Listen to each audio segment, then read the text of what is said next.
What an extraordinary group.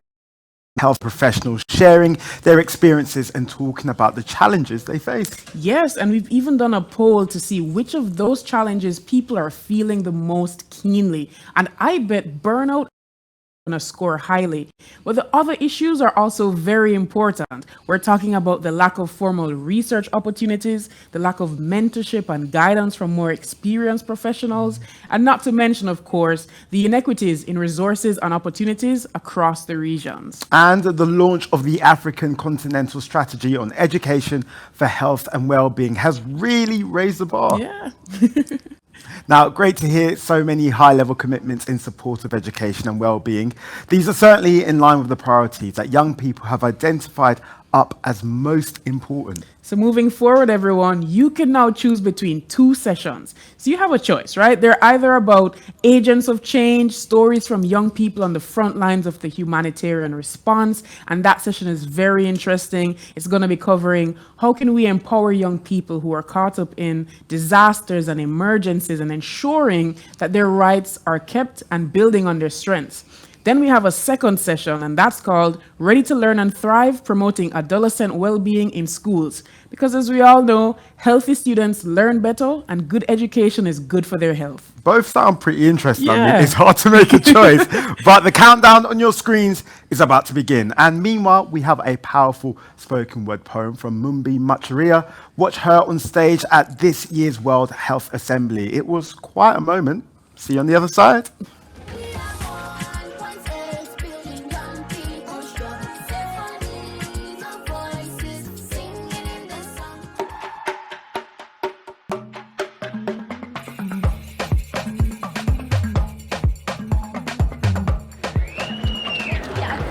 The right to health is a basic human right, right?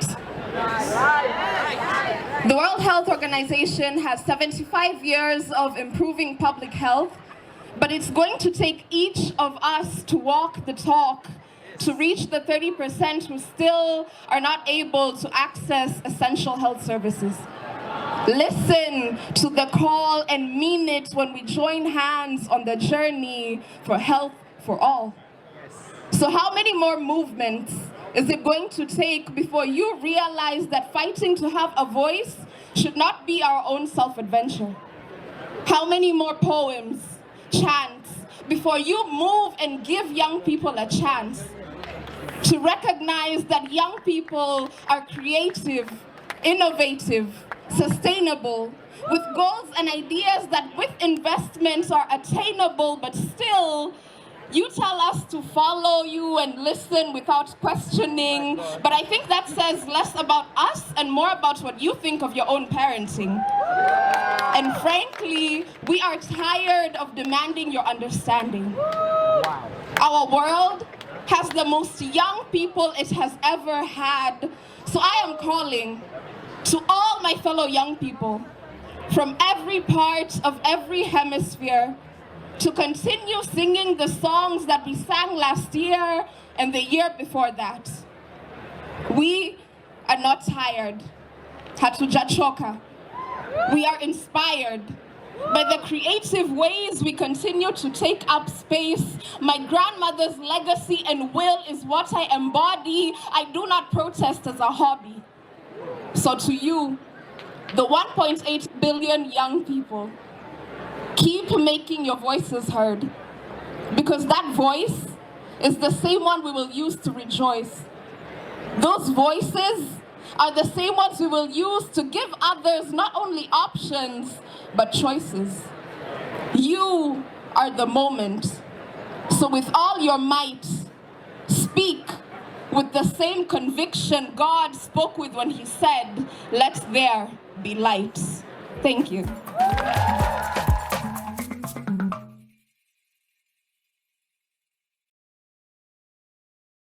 A PMNCH is here in Bahrain at the 146th IPU Assembly to share with the parliamentarians the 1.8 billion campaign for adolescent well-being.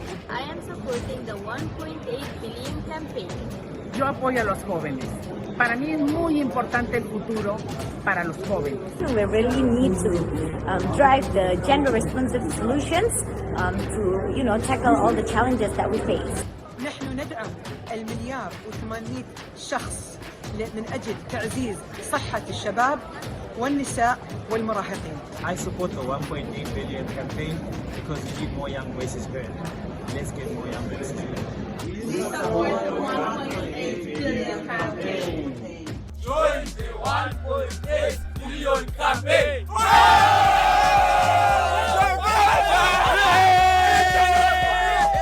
I support 1.8 billion young people for change.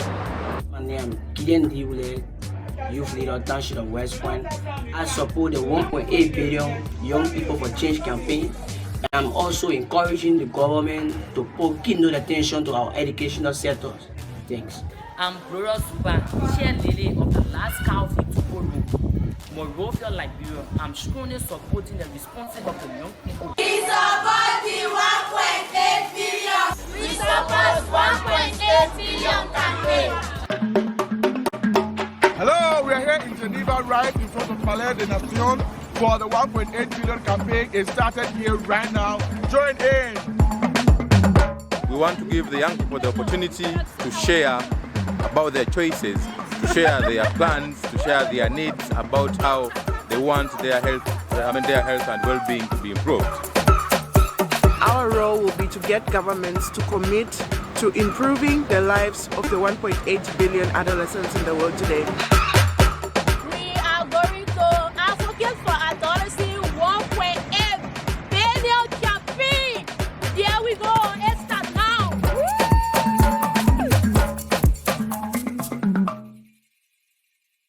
Hello everyone, I'm Sugandha, an adolescent girl leader from India. I'm 16 years old and a member of the congregation of Our Lady of Charity of the Good Shepherd.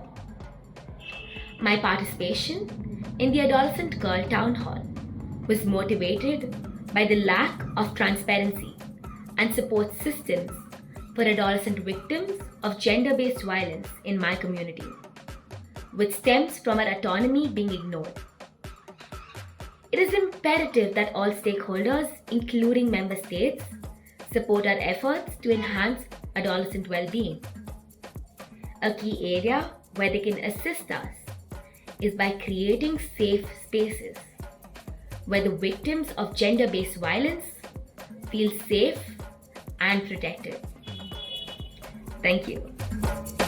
The reason we have the Youth Council is we believe that you can advise us what's important and what's necessary for our world. So the centrality of youth, I think no one can dispute. But from WHO side, we're benefiting a lot and look forward to working with you more closely. And on the 1.8 billion campaign, we're with you and we will do everything to support and make sure that the campaign is a success. So thank you for your commitment, thank you for your hard work, and look forward to working with you even more closely through our Youth Council. Thank you.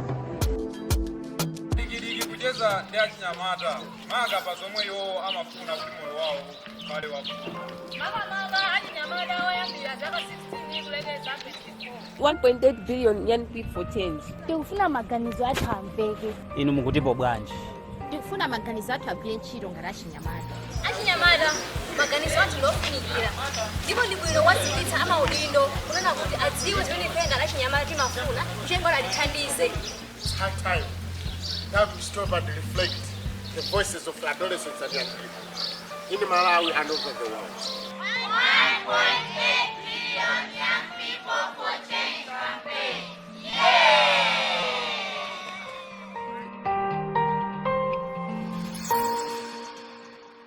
We the young people of Nigeria support the 1.8 billion campaign for change.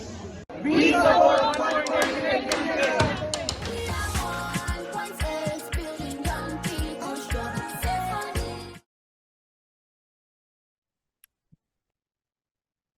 Hello, everyone. Good morning, good afternoon, good evening, depending on the time zone where you are. So my name is Raidaris Marchena. I'm a youth refugee from Venezuela, and I work as a communication specialist on the Global Refugee Youth Network, which is a refugee youth-led organization, member of the Compact of Youth People Working in Humanitarian Action. And one of my colleagues will share on the chat the link of the website so you can learn more about it. But first, I want to let you know about more what is the Compact for Youth People Working in Humanitarian Action. The Compact was launched in 2016 under the leadership of the International Federation of the Red Cross, Red Crescent Society, and the United Nations Population Fund, UNFPA. The creation of the Compact was a step by the humanitarian community to work in and for the youth people. There is more than 60 organizations, including the Global Refugee Youth Network organization where I am. All these organizations are committed to transform humanitarian action with and for youth people. Talking about the work and the objectives of the Compact, we have 5 key actions: participation, services, resources, data knowledge, and capacity. All these are given the high incidence of natural disasters and other humanitarian contexts, its impacts on young people, and the needs to implement the Compact commitments. So the session will be a unique venue to learn on localization, the core action of the Compact at the field level, and identify threats and good practice in innovative programming approach that put the rights, needs, and strengthening of youth people front and center. And actually, during the past years, we have done a strategic assessment exercise of this for the Compact to take a stock of what has been achieved since its inception, and only last week we were all in Amman, Jordan, to discuss the findings of the strategic review and agree on the way forward. So it's an honor to have you here today because we are joined by a number of speakers who will bring practical examples of providing services for adolescents and youth in humanitarian settings, and also highlight the youth leadership and the active role in humanitarian response. So our speakers for today are, and apologies if I mispronounce any of your name, please correct me. We have Sadon Sultan, and youth volunteer from UNFPA Afghanistan. We have Rosie Kasab, but it comes from War Shields, Sweden, representative. We have Simen Akul from Turkish National Pediatric Society. We have Winnie Chelak for Maternal Aid for Mothers in Africa, MAMA. And we have also Iguna Innocent from Uganda Red Cross Society. We will bring our conversation with our speaker, Shadon Sultan, who will talk a little bit more about our first Compact pillar, participation. Shadon Sultan from Afghanistan, who is a youth last minute assurance, the working volunteer from UNFPA. This is my first question to you.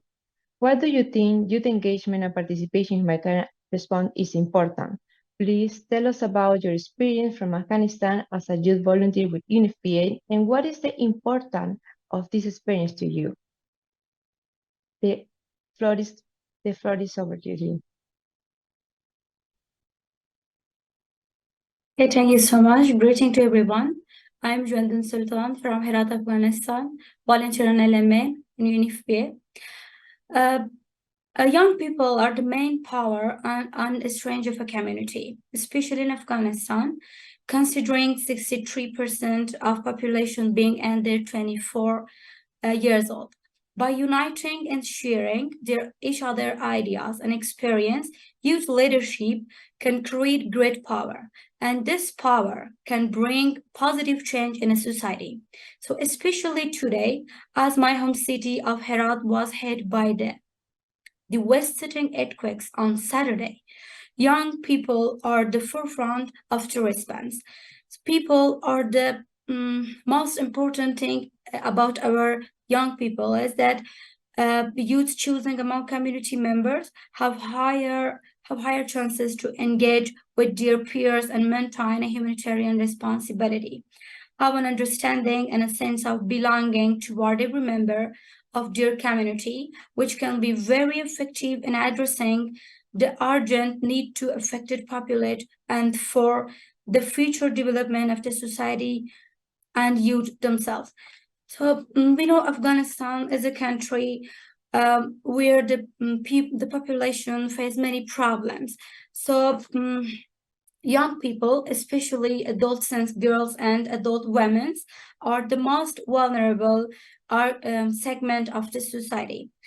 Unfortunately, and we as young people living together with each other in similar condition in our communities can understanding health-related challenges of the people very well through volunteering, which UNFPA supported on youth and last mile Syrians LMA. I have the greatest sense of responsibility toward people in my society.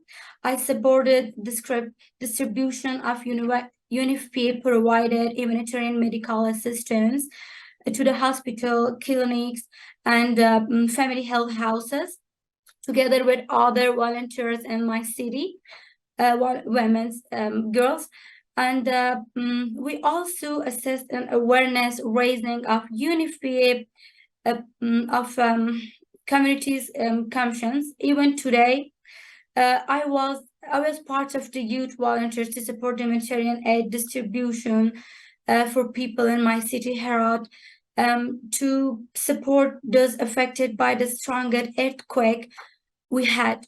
So as a volunteer in UNFPA, I carry out of the responsibility of reflecting on the activities of UNFPA as humanitarian aid with all my heart.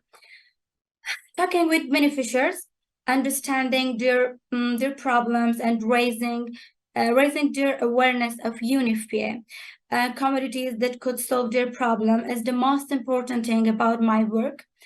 And for example, a woman at a stand related who has about to give birth in a nearby district of Herat and did not mean that go to the city.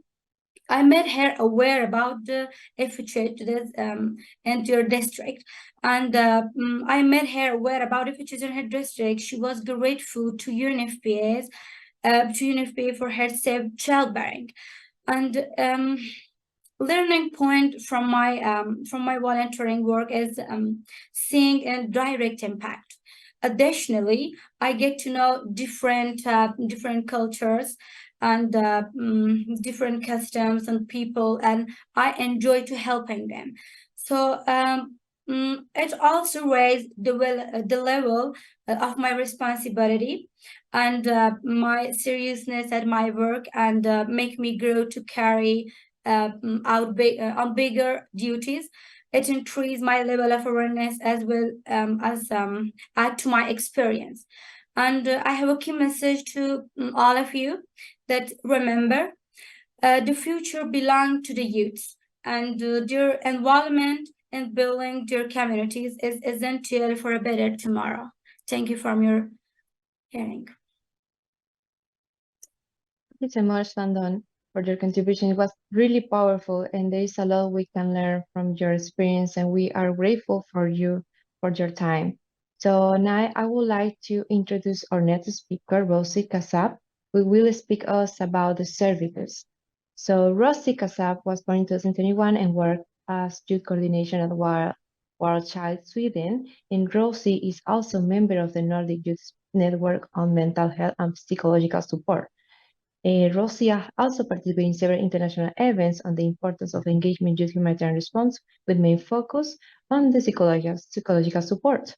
So adolescents and youth usually get lost between services for child and adults in humanitarian response. So Rosie, please tell us about what Child Sweden experience provided by mental health and psychological support service for adolescents and youth in the Middle East area. So what was the impact? Over to you, Rosie.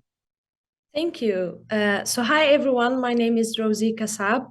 I'm originally from Syria, but I had to leave the country and move to Sweden. So now I live in Sweden. Yes, and I work at War Child Sweden as a youth coordinator. And thank you so much for having me here at this important event.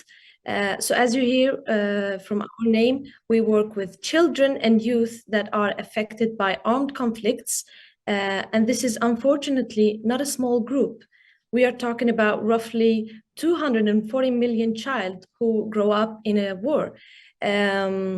So we as war child workers, we try to provide support to as many as ever possible, but we need to do this together and in partnership. So an important focus area for us in War Child is mental health and providing psychosocial support. And there are two main core messages that we usually try to highlight. The first one is mainly the immense importance of early action. And the second one is the need to reduce the stigma around mental health. So now moving on, my story is a story of migration and war. That is a story that I continue to be unable to talk about publicly, but it's also a story that taught me about how important it is with mental health and psychosocial support. And unfortunately, it's often forgotten in humanitarian responses to take care of MHPSS. And I'm convinced that we need to focus more on mental health and psychosocial support in our humanitarian responses, and especially when it comes to young people. And you may wonder why. Well, young people are truly crucial actors when it comes to rebuilding societies that war has torn down. Young people are the bridge that keeps a society together when it comes to communication between the generation that is leading the society now and the generation that would take the torch and lead the society later on. And that's why I think we should focus on young people's mental health and provide them with the tools they need to get involved and engaged in their societies. Now, another thing I want to share with you from my personal experience is that there is actually so much we can do that it's worth engaging in working for a change. And this is actually something I saw by myself in my personal life, and it's relevant on both individual as well as on professional level. So, for example, those training programs and those sessions that I've been involved in have taught me so much. I've grown as a person as well. And one of the things that I learned about was the urgent need to make our voice, the young people's voice, heard in conversations about our mental health. It's really reasonable, and it should be really easy to understand to everyone that when we're talking about young people's mental health, we should involve young people.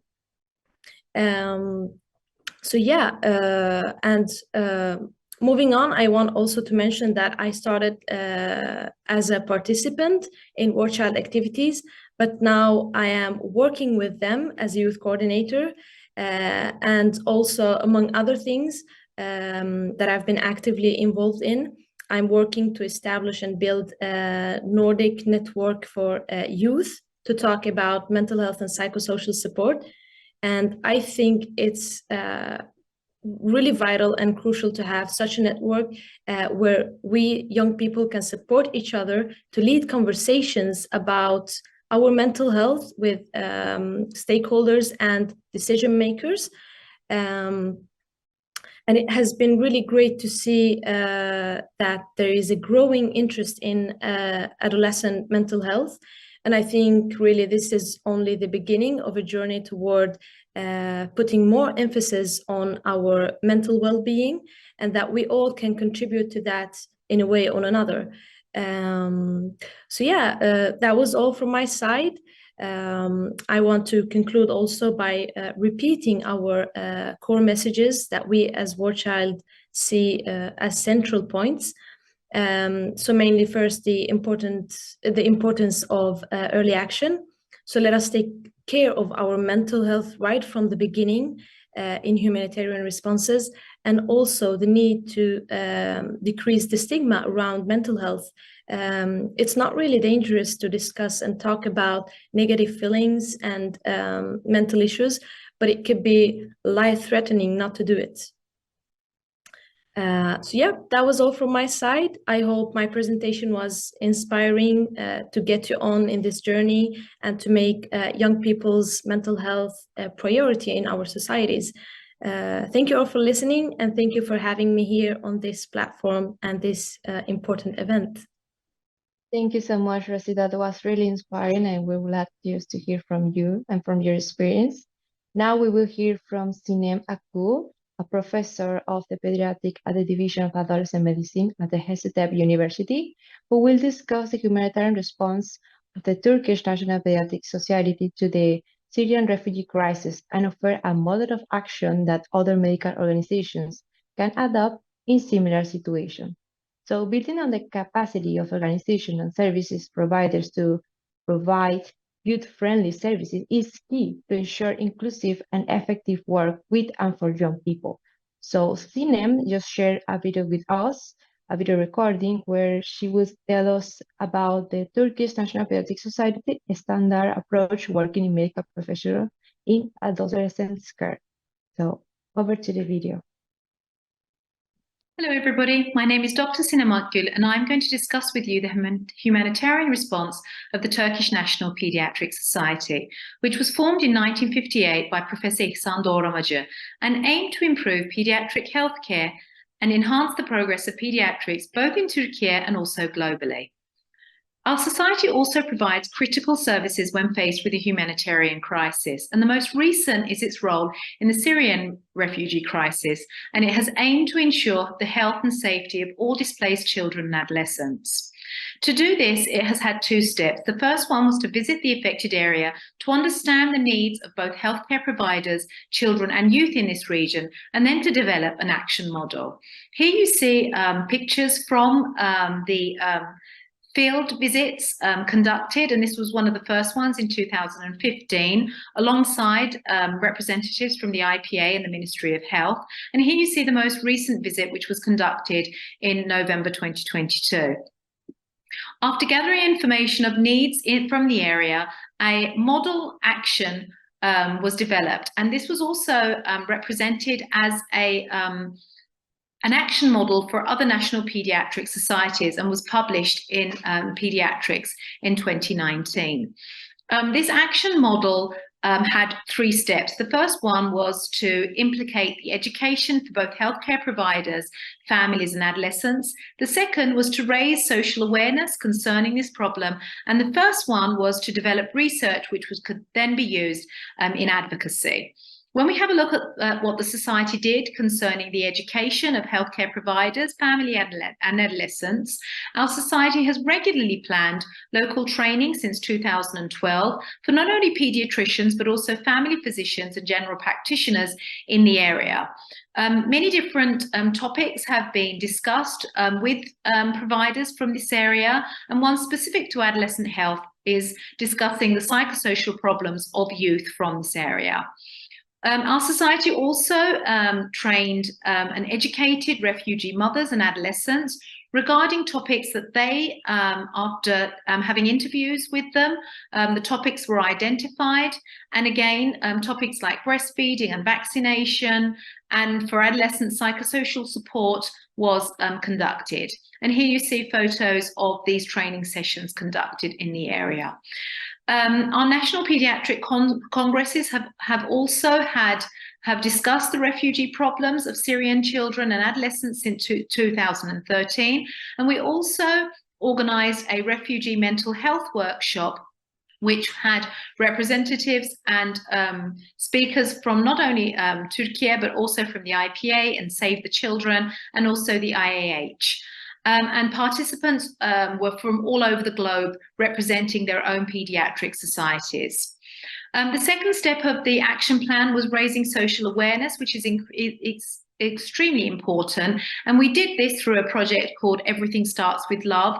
And this was designed to increase social support for both refugee children, youth and families in the area by using famous actors and sports persons and the media.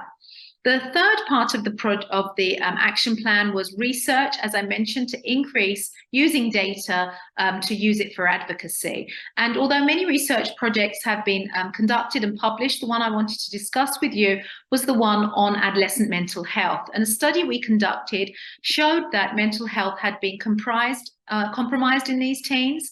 The global severity score in this study, which shows levels of depression, anxiety, and post-traumatic stress disorder was significantly higher in the refugee group. And we showed that staying in a camp for over 4 years was a significant predictor of having a higher levels of anxiety and depression. After this study, we presented this study to authorities, and since then, better living conditions, more opportunities in education, a lesser language barrier, and more extensive healthcare options are provided. So we wanted to evaluate whether these actions taken has had a positive effect. And we showed in a second follow-up study that the global severity score had decreased, which actually showed when successful advocacy was done, it could help to decrease stress, such as post-traumatic stress disorder of youth in this area.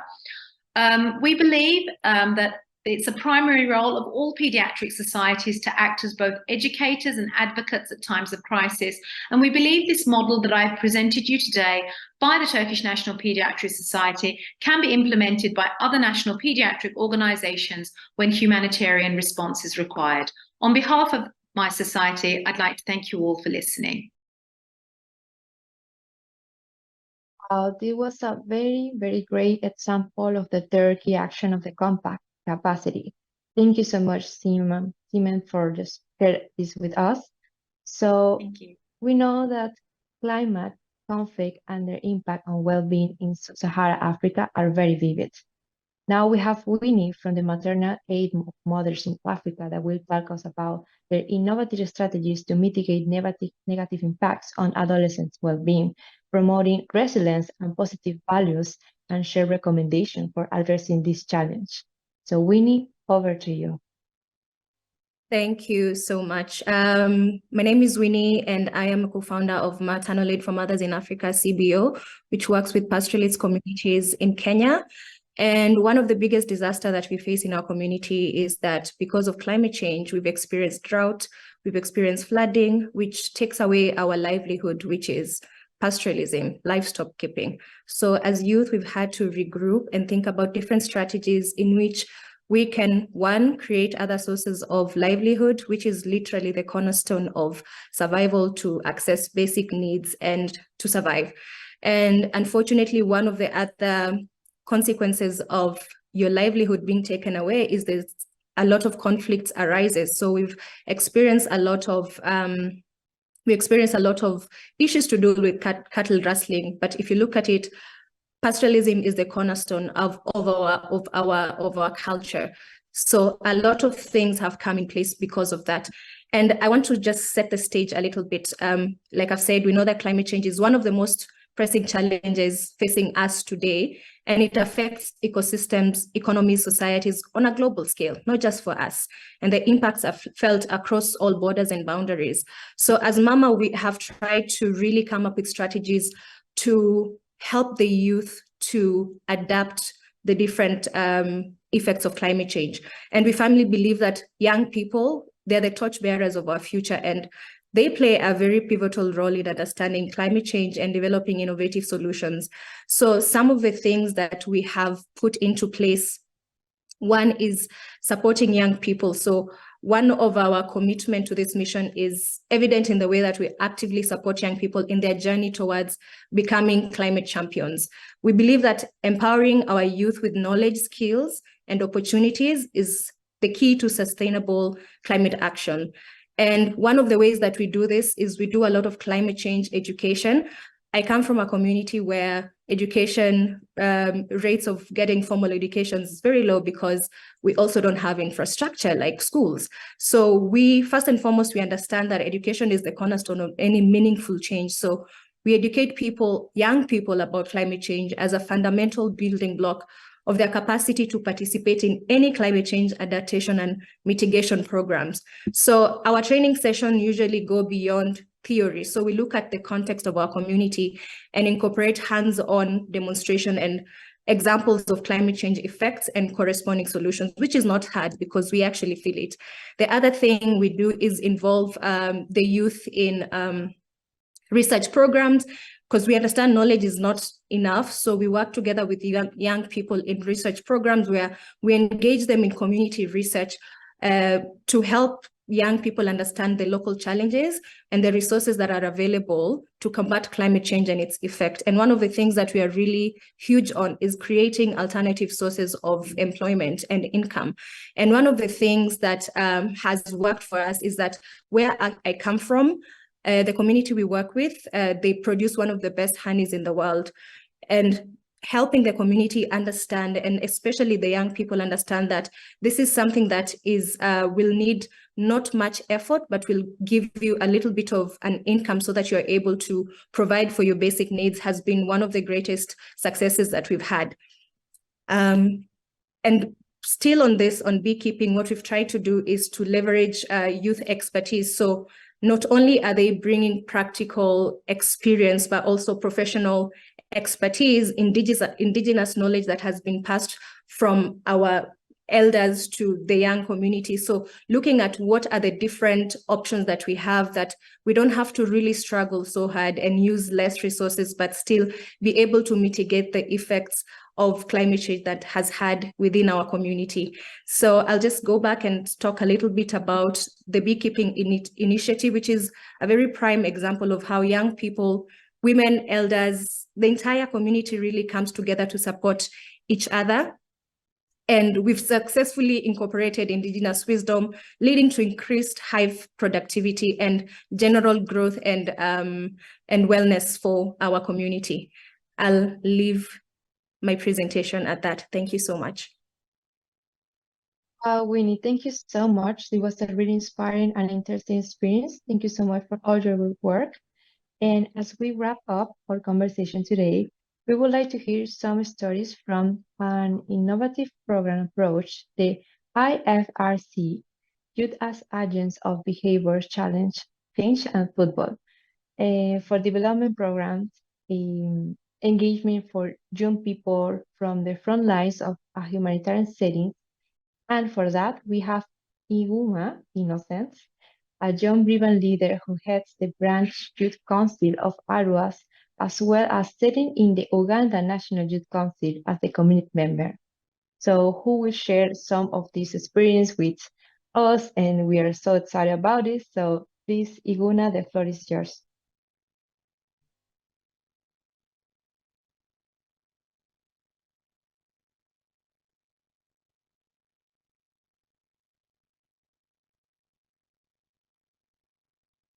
We have Iguma Innocence, and we can't hear you, Iguma.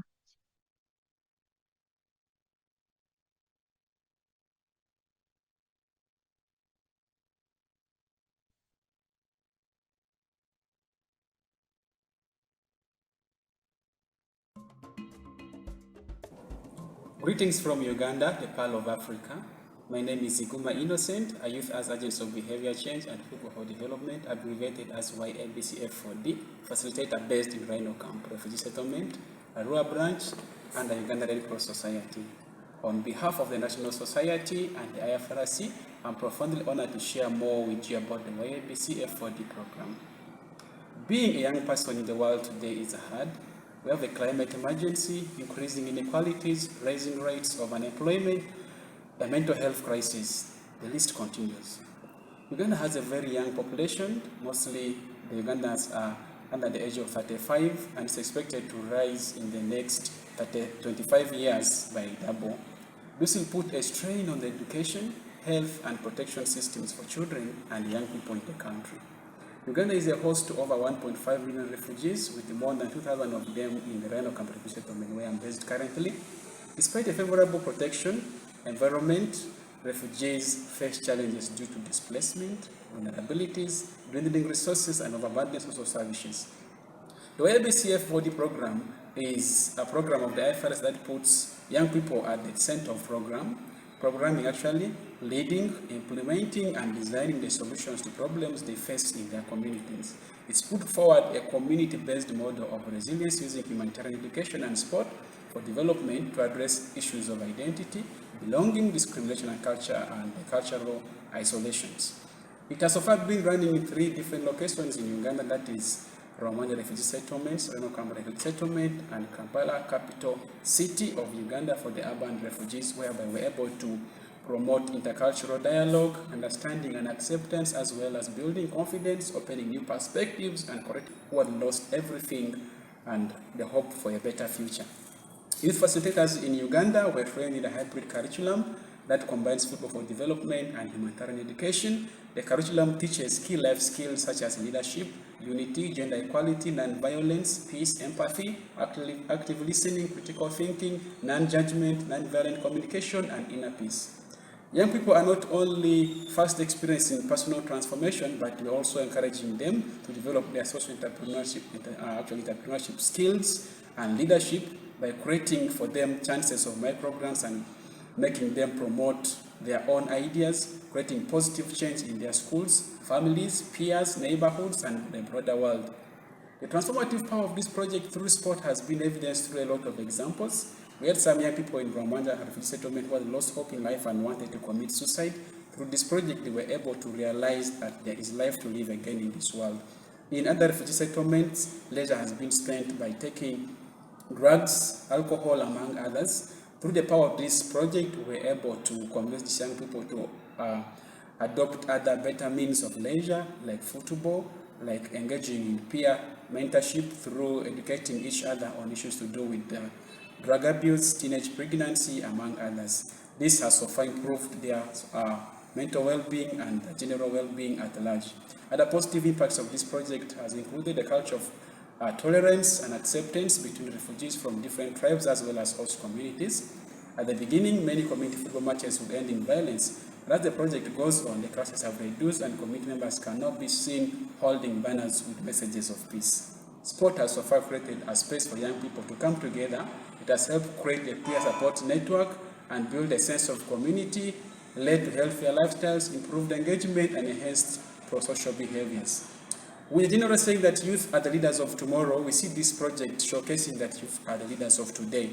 These well-trained young people have so far taken positions of interest in their societies, positions of leadership, positions of decision-making, and able to influence positively the development of their societies. And their approaches has attracted the attention of the education institutions, especially in northern Uganda, Arua, whereby the education institutions are saying facilitators should go and train the young people. The National Youth Council of Uganda is as well looking forward to incorporating this hybrid curriculum into a permanent national initiative for young people in the country. Young people can have valuable knowledge and experience shared. We just need to listen to them as experts in their own lives and make their needs a priority, especially in humanitarian settings. Humanitarian education and sport, together with the full involvement of youth, can have a transformative power when youth-led initiatives are supported. Young people can become brilliant leaders and contribute to the development of their communities. Thank you. Well, thank you so much, Iguna, for sharing this video with us. This was very inspiring and a true testament of the critical role young people play in the humanitarian settings and how they can be agents of change. Thank you so much for this. So now we would like to open the floor for any question or comments from our audience. We have already received a couple of questions, but please make sure you keep them coming by typing them in the chat.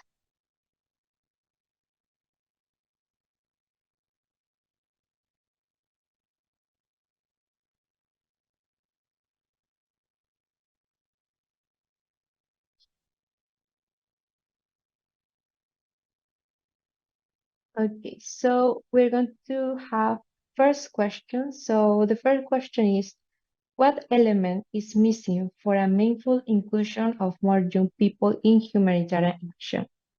And this question goes to Winnie. Thank you so much for the question. I think we should create more spaces for the youth to have a voice, to be included in platforms like this. And speaking from an organization that is really at the grassroots, we should create more spaces and more platforms for those people at the grassroots to have a voice and bring their solutions to the table. Thank you so much, Winnie. Yeah, that's true. More spaces for the people to speak, more opportunities. So now we have another question that says, what has been the experience that you have learned the most in your humanitarian response? So this question goes to Rosie.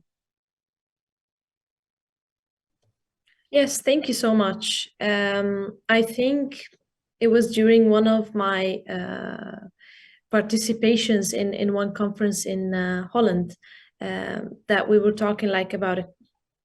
For me, it was something new. Like you do it all the time, but you never think about it. But it was like it was about being an active listener, and it's such a thing that is really easy to do, but it's like it's really hard to get it right because usually we just like sit in a room and like people are talking, and at that time we're thinking about what am I gonna say. So we're like already planning in our heads what to say, but we're never like actively listening to these people. So that was actually a great input in my life, and I still take it with me like to everywhere I go, and it has actually helped me to grow as a person and to improve on many scales and platforms. Thank you so much. Thank you so much, Rosie, for this response. It was really nice to hear from you. So now we have another question. It says, I was wondering what challenge and or solutions are specific to adolescents are as are HR needs in humanitarian settings. So the question is, I was wondering what challenges and or solutions are specific to adolescents needs in humanitarian settings. This question is for everyone, so please raise your hand if you would like to respond.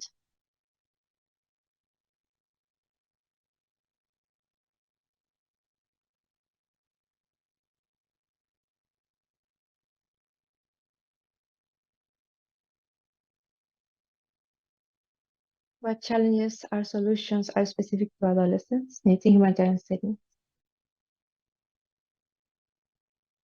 Maybe we can hear from Winnie.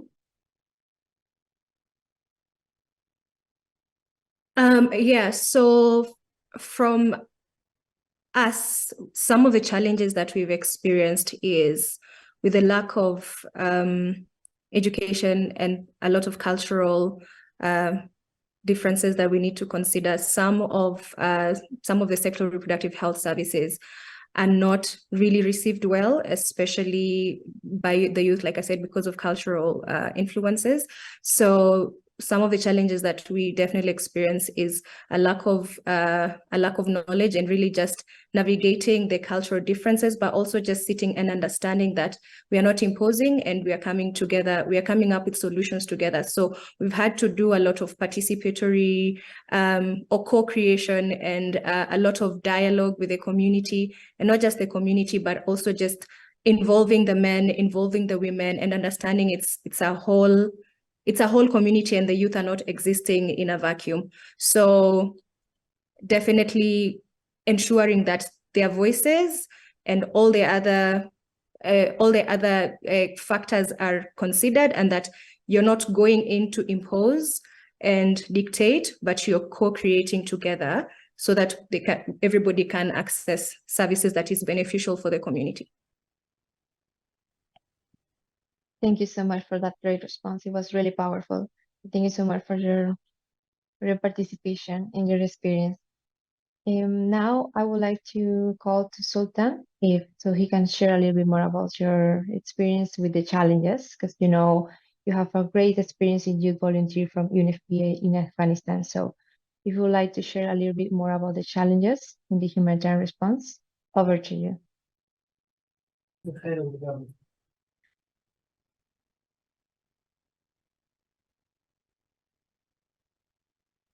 Okay, thank you for your question. In Afghanistan, girls, I guess, with all the challenges, especially education is the most important thing for women and for girls that we don't have any educational facilities. And now in this situation, we can go to schools, we can go to universities, and in some areas, there is no health facilities and educational facilities out. And especially women and girls, they are very in very destroyed mind in this situation, and we are really vulnerable segment of the society. We are because we in these situations, women and girls are in very bad situation, and it really impacts on our mind and on our future. It belongs in our future, but we can't achieve on which job that we need and which university that we have to, and we like to continue that. This was the big challenge in this situation for women and for girls, and health facilities in some far areas and some remote areas. People don't access to facilities, health facilities and educational facilities. These are the most important challenge for the Afghans.